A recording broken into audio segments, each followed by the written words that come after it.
देर तक कंटिन्यू करते हैं और कुछ क्वेश्चन मैथ्स के देखते हैं। अ, इस पहले इस क्वेश्चन से स्टार्ट कर लेते हैं। Number of solution of this equation निकालना है मेरे को। -4/4 की बीच में यहाँ पे देखो sine plus cos into 1 - sine cos लिखा हुआ है, तो इसको देखते तुम्हें याद आना चाहिए। ये तो sine x cube x plus cos cube x लिखा हुआ है, तो sine cube x plus cos cube x plus x cube whole multiplied by 2 था। That should be equal to ये आ जाएगा फिर 3x into sine cube x कितना होता है, 2 sine x into cos x होता है। तो यहाँ से तुम्हारा 2 कैंसिल हो गया, तो क्या आ गया, sign cube x plus cos cube x plus x cube should be equals to 3x sin x into cos x। ठीक है, ये चीज आ जाएगी। अब अगर ये आ गया तुम्हारे पास, तो फिर क्या, ये सोल्यूशन तो काफी देखा देखा लग रहा है, ये इक्वेशन काफी देखी देखी लग रही है। तो क्या होता है यहाँ पे a cube plus b cube plus c cube 3ab के इक्वल है, तो पहला सोल्यूशन क्या होगा, sin x equal to cos x equal to x। दूसरा sin x plus cos x plus x should be equal to 0। यही possibility हमारे पास बचती है। ठीक है, तो पहले वाले केस की बात करें, जब साइन कॉस और एक्स तीनों इक्वल होंगे, तो ये तुम्हारा -4 पाई से 4 पाई के बीच में, -4 पाई से 4 पाई के बीच में। तो पहली तो बात की, जब साइन और कॉस इक्वल होंगे, तो अगर ध्यान से देखा जाए तो ये तुम्हारा ऐसा होता है, ये तुम्हारा ऐसा होता है। तो वेरिएबल बेस तो मतलब काफी बड़ा हो जाएगा ना ऐसा, लाइक ये तय बात है कि अगर एक्स मेरा 1 क्रॉस कर गया, एक्स ग्रेटर देन 1 हुआ, तो तब अगर मॉड एक्स ग्रेटर देन 1 हो गया, तब ये दोनों जो फंक्शन है, अगर मॉड एक्स ग्रेटर देन 1 हुआ, तो साइन और कॉस जो फंक्शन दे रखे हैं, वो तुम्हारा 1 क्रॉस कर ही नहीं सकते। तो अगर मॉड एक्स ग्रेटर देन 1 है, तब सोल्यूशन आएगा ही नहीं। तो मॉड एक्स ग्रेटर देन 1 के लिए तो क्या आएगा, नो सोल्यूशन, तय बात। डायरेक्टली वी कैन सी, क्योंकि ये एक्स के इक्वल है, और ये इसका जो एक्स है यहाँ पे, अगर इसका जो ये 1 से बड़ा हो या माइनस से छोटा हुआ, तो फिर ये इक्वल नहीं हो सकते। तो हमें इस पर देखना है, तो जब साइन, तो ये तीनों इक्वल है, तो साइन और कॉस भी तो इक्वल होंगे, तो वो tan इक्वल टू, तो अगर मैंने ये कह दिया tan इक्वल टू 1 को मैंने ऑब्जर्व कर लिया, किसके लिए, mod x greater than equal to, इसमें कितने सोल्यूशन आते हैं। तो वही बस मेरे पॉइंट है जहाँ पे चेक करने की जरूरत है, आगे तो कहीं चेक करने की जरूरत नहीं है। tan x इक्वल टू 1 जो है तुम्हारा, वो कहाँ कहाँ होता है। एक बार tan को तो तुम देख लो, 1 का क्या सीन है, तो ये हो गया tan, तो -1 तक डिसाइड कर लीजिए, तो बस एक ही पॉसिबिलिटी बनती है कि तुम्हारा क्या हो जाए, 5/4 पे आ जाए। 5/4 पे ये दोनों इक्वल होंगे, मतलब ये क्या कि ये और साइन 5/4 की तो होता नहीं है, ये इक्वल हो जाएंगे, पर ये इक्वल नहीं है। तो mod x greater than equal to 1 के लिए अगर हम देखोगे, तो तुम्हारा क्या हो जाएगा, cos x वैसे भी 0 नहीं होगा सेंटर में, इसे डिवाइड है सब, tan x 1 के इक्वल होगा, तभी हो पाएगा। और मॉड एक्स इक्वल टू 1 के लिए tan इक्वल हो रहा है 5/4 पे, और उस टाइम ये उसके इक्वल नहीं हो रहा है, तो इसकी यहाँ से आ जाएगा हमारे पास नो सोल्यूशन टू सेंटर। ठीक है, उस सेंटर में लेके मतलब ऑल रियल के लिए, और रियल के लिए साइन का cos और x का इक्वल नहीं कर सकते, क्योंकि मॉड एक्स अगर 1 से बड़ा होता है तो उसका सोल्यूशन नहीं आएगा, मतलब छोटा है तो उसके बीच में कोई सोल्यूशन नहीं आ रहा, दिस वेरिएबल प्रूव कि इसका कोई सोल्यूशन नहीं आएगा। अब दूसरा बचता है sin x plus cos x plus x equal to 0, sin x plus cos x plus x equal to 0। तो इसको कैसे कर सकते हैं, इसको ऐसे कर सकते हैं, यहाँ पे अगर तुम थोड़ी सी बुद्धि लगाओ अपनी, तो आराम से कह सकते हैं कि मॉड एक्स जो है तुम्हारा, वो टू से बड़ा हो गया। मॉड एक्स अगर टू से बड़ा हो गया, तो फिर सोल्यूशन नहीं आएगा, क्योंकि यहाँ पे क्या लिखा हुआ है, sine plus cos equal to minus x. तो अगर लेफ्ट राइट में जो लिखा हुआ है, इसका मॉड अगर रूट टू से छोटा हो गया, तो जब आई मीन बड़ा हो गया, तो नहीं हो पाएगा। तो इस इंटर में तो फिर सोल्यूशन नहीं आएगा, sine plus cos equal to x minus x का, जब मॉड एक्स रूट टू से बड़ा हो जाए, क्योंकि इसकी वैल्यू माइनस रूट टू से लाई करती है। अब लेकिन उसके बीच में आएगा कि नहीं आएगा, ये कैसे चेक कर सकते हैं, तो इसकी कैसे, ये कैसे चेक कर सकते हैं, अ, देखा जाएगा तो ये तुम्हारा कितना होता है। चलिए एक काम करते हैं, रूट टू है तो रूट, ठीक है, तो रूट टू होता है 1.414। ठीक है, पाई बाय टू होता है 1.57। तो यहाँ पे तुम क्या मेथड लगाओ, यहाँ पे क्या मेथड लगाओ, पाई बाय टू होता है 1.57। मैं एक बार चेक कर लेता हूँ, माइनस पाई बाय टू से पाई बाय टू में क्या इसका सोल्यूशन आ सकता है कि नहीं आ सकता, माइनस पाई बाय टू से पाई बाय टू सोल्यूशन आ सकता है कि नहीं आ सकता। ठीक है, लेकिन अगर वहां पे नहीं आया, तो उसके बाद जब मॉडल रूट टू से बड़ा हो गया था, तो और आ ही नहीं सकता। तो अगर इसमें नहीं आएगा तो कहीं नहीं आएगा, इतना कर सकते हैं। तो मैंने क्या किया, इसको फंक्शन डिक्लेयर कर लिया, x equal sine x plus cos x plus x. उसका डेरिवेटिव क्या आएगा, इसका डेरिवेटिव आएगा cos x minus sine x plus one. और अगर ध्यान से ऑब्जर्व करोगे, तो जब इंटरवल होगा तुम्हारा माइनस पाई बाई टू से जीरो, नहीं इसको इसको दो ही मानो, इसका डेरिवेटिव आ कितना रहा है, इसका डेरिवेटिव आ रहा है cos x plus one minus sine x, cos x plus one minus sine x. तो वन माइनस साइन एक्स हमेशा पॉजिटिव ही रहने वाला है, और ये और जो cos है तुम्हारा उस इंटरवल में हमेशा पॉजिटिव ही रहेगा, राइट। तो cos जो तुम्हारा है उस इंटरवल में हमेशा पॉजिटिव ही रहेगा। तो इवेंचुअली ये ग्रेटर जीरो आ गया, राइट, इवेंचुअली ये ग्रेटर जीरो आ गया। तो ये हमेशा इंक्रीजिंग है, और ये जो फंक्शन है तुम्हारा माइनस फाइव टू पे कितना है, माइनस फाइव टू में ये जो फंक्शन आ गया वो आराम से इंक्रीजिंग है, देख सकते हो cos positive one sine positive. तो जो एफ माइनस फाइव टू है वो कितना है, एफ माइनस फाइव टू है तुम्हारे पास माइनस वन प्लस जीरो, और अगेन वॉट माइनस फाइव, और एफ फाइव टू कितना आएगा, एफ फाइव टू आएगा तुम्हारे पास one plus zero plus five. तो आराम से ऑब्जर्व कर सकते हो, आराम से देख सकते हो कि एफ माइनस फाइव टू और एफ फाइव टू क्या नेगेटिव है, तो उनका जो प्रोडक्ट है वो नेगेटिव है, और सब कॉन्टिन्यूसली क्या कर रहे हैं, इंक्रीज कर रहे हैं। बीच में एक बार क्या हो गया होगा, तो जीरो हो गया होगा। तो एग्जैक्टली क्या कह सकते हैं, इसका एक रूट आएगा इसके बीच, और ये मैंने प्रूव किया माइनस फाइव टू से फाइव टू में आया, और इनसे एक रूट तो नहीं आ सकता, मतलब मैं मॉड एक्स रूट रूट नहीं आ सकता, इसका मतलब एग्जैक्टली क्या है, एक ही सोल्यूशन आएगा ना, जितना आई गेट क्लियर, क्योंकि इस इंटर में एक ही सोल्यूशन है, और आएगा तो इसी में आएगा, बाद में कहीं नहीं आ सकता। इतना हमने प्रूव कर लिया यहाँ पे राइट हैंड साइड से, क्योंकि sine plus cos minus x है, ये लाइक करके माइनस रूट टू से रूट टू, तो इतना भी पॉसिबल है। What it, that's how we can solve, इसका फिर क्या आएगा, एक सोल्यूशन आएगा only। वो हम निकाल भी सकते हैं ओनली वन सोल्यूशन। क्लियर, काफी अच्छा क्वेश्चन था। और इनफैक्ट ये सिर्फ मतलब क्या बोलते हैं, माइनस फोर बाई के बीच में ही है, ऑल रियल नंबर में ही आएगा, क्योंकि ऑल रियल नंबर में ये इक्वल तो हो नहीं रहते, ये भी मैंने प्रूव कर लिया, और इसका भी बस एक ही सोल्यूशन एग्जिस्ट करता है, और वो इस इंटरवल में ही है, right.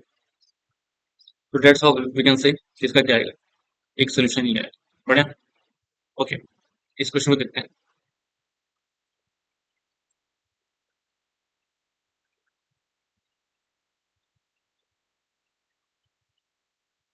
Late C1 curve y equal to fx, C2 curve y equal to gx, and f1 equal to 1, g2 equal to g2 equal to 3. The tangent to the C1 and C2 with an equal abscissa intersect on the y-axis, and the normals with the equal abscissa intersect at the। ये काफी अच्छा question है, मतलब ये advance आएगा तो competition के form में आएगा, इसमें दो क्वेश्चन आएंगे, एक क्वेश्चन तो नहीं आएगा फॉर श्योर। तो उन्होंने बोला दो कर्वेचर हैं, तो टेंजेंट C1 C2 को ड्रॉ किया गया विद इक्वल एब्सिस है, तो पहले मान लो ये तुम्हारा F1 है, इधर मान लो Gx है, तो दोनों के इक्वल एब्सिस है। तो यहाँ पे क्या किया, ये मान लो ये जो पॉइंट ये है A कॉमा F है, ये है तुम्हारा A कॉमा G है, ठीक है। यहाँ पे मैंने टेंजेंट ड्रॉ किया, और यहाँ पे भी टेंजेंट ड्रॉ किया, दोनों मीट कर रहे हैं कहाँ पे, तो tangent C1 and C2 at the points equal equal abscess intersect on the y axis, तो ये इंटरसेक्ट कर रहे हैं, ये जो लाइन थी ये है y एक्सिस पे, तो ये y एक्सिस का एक्सिस जीरो, ये जीरो कॉमा बीटा टाइप का पॉइंट हो। तो मुझे दोनों के एक्स कोऑर्डिनेट का इंटरसेक्शन निकालना है उसका, और उसके एक्स कोऑर्डिनेट को जीरो कर देना है। पहली क्वेश्चन, पहली बात क्या लिखेंगे, y minus f a upon x minus a should be f dash a, y minus g a upon x minus a should be g dash a. तो मैंने x को जीरो कर दिया, तो ये आ जाएगा y minus f a should be x minus a into f dash a, y minus g a should be x minus a into g dash a. दोनों को पास करवा दो तुम कहाँ से, जीरो कॉमा बीटा पॉइंट से, तो फिर दोनों का y कोऑर्डिनेट जो है इक्वल कर दो, तो अगर y कोऑर्डिनेट इक्वल कर दो, अगर x को जीरो पुट करने के बाद ऑफ कोर्स, x को किया जीरो, यहाँ से आ जाएगा y is equal to f a minus a f dash a, यहाँ से आ जाएगा y equal to g a minus a g dash a, और ये दोनों इक्वल है हमारे पास, जिसका मतलब जो पहला रिलेशन आ गया वो आ गया किसी भी पॉइंट पे, तो F x minus equal F से बोल रखा था ना, तो इक्वल एफ से रखा, अगर तो ये रिलेशन आ गया f a minus a f dash a should be equal to g a minus a g dash a, ठीक है, ये चीज आ जाएगी। अब ये बोल रहा है normal to the point where equal abscissas, normal वहां पे ड्रॉ करा, वो इंटरसेक्ट करा एक्स एक्सिस पे, तो यहाँ पे तुम ड्रॉ करो नॉर्मल, और वो इंटरसेक्ट करेगा एक्स एक्सिस पे, तो एक्स पे वाई जीरो होता है, तो ये कुछ होगा अल्फा कॉमा जीरो टाइप का पॉइंट। तो नॉर्मल के लिए क्या लिखेंगे, y minus f a upon x minus a should be equal to minus one by f dash a, और यहाँ से आ जाएगा again y minus g upon x minus a should be equal to minus one by g dash a. Y minus f a into f dash a should be equal to x minus. और यहाँ से एक second यहाँ पे negative भी आएगा, ए minus x, तो यहाँ पे आ जाएगा y minus g into g dash a should be a minus x. Y minus f a f dash a should be a minus x. और अब मेरे को यहाँ पे इक्वेट क्या करना है, और वाई को जीरो पुट करना है और एक्स इक्वेट करना है। तो वाई को जीरो पुट करा तो minus f a into f dash a should be a minus x. और यहाँ पे आ जाएगा minus g into g dash a should be a minus x. तो यहाँ से आ जाएगा तुम्हारे पास a plus f dash a should be a plus g into g dash, ये चीज आ जाएगी। तो यहाँ पे आ गया तुम्हारे पास f dash a into f a should be g dash a into g. दोनों साइड डी मल्टीप्लाइड पे करो और फिर इंटीग्रेट कर दिया, तो that would be f a square by 2 should be equal to g a square by 2 plus c. यहाँ से आ जाएगा f of a square minus g of a square should be equal to lambda. ठीक है, तो यहाँ पे देखते हैं एफ वन तुम्हारा और जी टू ये वैल्यू दे रखी है। ठीक है ठीक है ठीक है ठीक है, मुझे और वैल्यू की जरूरत पड़ने वाली है। तो मतलब ये मुझे मिल गया कि जो एफ एक्स माइनस जी एक्स का स्क्वायर है वो एक कांस्टेंट वैल्यू होने वाला है। ये मुझे कहीं ना कहीं हाइपरबोलिक फंक्शन की याद दिला रहा है। अब यहाँ पे देख लेते हैं यहाँ पे क्या दे रखा है। यहाँ पे है हमारे पास f a minus g a should be equal to a times f dash a minus g dash. यहाँ पे अगर देखोगे तो इसको रीअरेंज कर दिया, f dash a minus g dash a upon f a minus g a should be equal to what, 1/a। अब दोनों साइड डी ए मल्टीप्लाई करो और देन इंटीग्रेट, ये आ जाएगा ln of f a minus g a should be ln a plus c. यहाँ से आ जाएगा f a minus g a should be equals to e raise to the power c l n a. तो F x minus जी x जो आ जाएगा वो आ जाएगा तुम्हारे पास ए की पावर एक्स। ठीक है, सॉरी, यहाँ पे है, एक सेकेंड, ए की पावर एल एन ए की पावर सी, तो ए की पावर सी, तो एक्स की पावर सी आ जाएगा बेसिकली ऐसा। तो हमारे पास दो वेरिएबल्स आ चुके हैं एफ एक्स और जी एक्स में। तो एक काम करा, इसको पहले रीअरेंज कर लिया। यहाँ से एफ एक्स माइनस जी एक्स एक्स की पावर सी है, तो F x plus g x क्या आ जाएगा, यहाँ पे एफ एक्स माइनस जी x into f x plus g x कर लिया, ये आ जाएगा फिर तुम्हारे पास लैम्डा। तो फिर ये जो चीज़ है वो है तुम्हारे पास एक्स की पावर सी, यहाँ से एफ एक्स माइनस जी एक्स क्या आ जाएगा, वो आ जाएगा लैम्डा एक्स की पावर माइनस सी। ठीक है, lambda x की पावर माइनस सी आ जाएगा। F x is this one और g f x minus ji x is this one. F x minus ji x is lambda x की power minus c. दोनों को add करेंगे तो क्या हो जाएगा, f x will B x की power c plus lambda x की पावर माइनस सी बाई 2। अब इसको उल्टा सब्ट्रैक्ट कर दिया तो आ जाएगा एफ एक्स माइनस एक्स की power c over 2 should be, एक second, f x minus x की power c plus lambda x की power minus c divide by 2 minus x की power c, that should be g x. तो यहाँ से आ जाएगा तुम्हारे पास लैम्डा एक्स की power minus c minus x की power c over 2, that should be g of x, that should be g of x. अब देखो, अब जो एफ वन है वो तुम्हारे पास और दो इक्वेशन चलेंगे, f one is one g two is three. ठीक है, f one is one g two is three, f one is one g two is three. तो वन, एक्स को वन पुट करा, एक्स को तो one plus lambda by two should be equal to one, तो lambda should be one. यहाँ पे फिर आ जाएगा एक्स की पावर माइनस सी, और जी टू अगर पुट करना है तो एक्स को टू पुट करना है, तो लैम्डा तो वन ही आ गया। तो ये आ जाएगा तुम्हारे पास टू की power minus c minus two की power c should be equal to three into two. ठीक है, तो that will become as one by alpha, इसको हटाओ, मतलब वन बाय टू की पावर सी हो जाएगा। इसको अगर मैं लेट से क्या ले लिया, पी ले लिया, तो one by p minus p should be six, one minus p square should be six p, p square plus six p minus one. ये काफी गंदी सी वैल्यू आ रही है तो okay, p square plus six p equals to just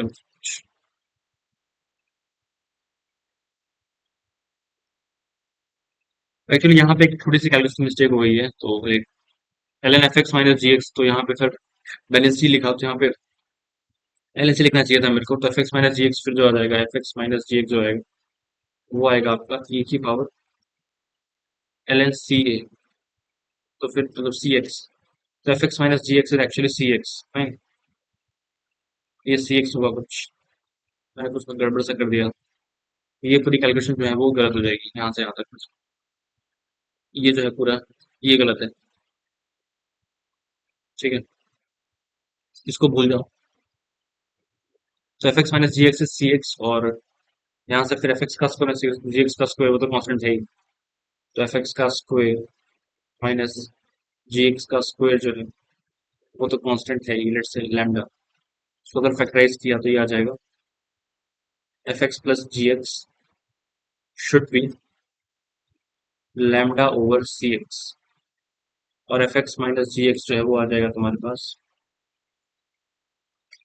see x only. अब यहाँ से एफर्ट भी सॉल्व कर, फाइन, तो यहाँ तक आ गए थे एफ एक्स माइनस जी एक्स, और फिर ये तो एफ वन तो तुम्हारा f x will be what, it is lambda by c, तो इसको मान लिया एक बार को क्या, लेट्स से पी ही मान लो, तो F x will be p by x plus c x by two, and g x will be the p by x minus cx by 2. So fx is this one, gx is this one. F of 1 is like, so f of 1 is 2, so p plus c is 2, and gx will be g2, so g2 is p minus c, sorry, I mean p by 2 minus 2c by 2 should be equals to 3. So p by 2 minus 2c should be 6, p minus 4c should be 12, p minus 4c that should be 12, yeah. So p should be 7, and p is 7, so c is 5. C is 5 only. एक second, sorry मैं क्या ही कर रहा हूँ, let me just subtract both equations. So 5c should be minus 10, c should be minus 2, and p should be 4, I guess. So p is 4, and then fx will be what? Fx will be 4 by x minus 2x by 2. So it is the 2 by x minus x is fx, and g by x dx will be p by x. So p is what? P is 4 by x plus 2x. So 4 by x plus 2x by 2. So it is the 2 by x plus x. This is the gx, this is the fx.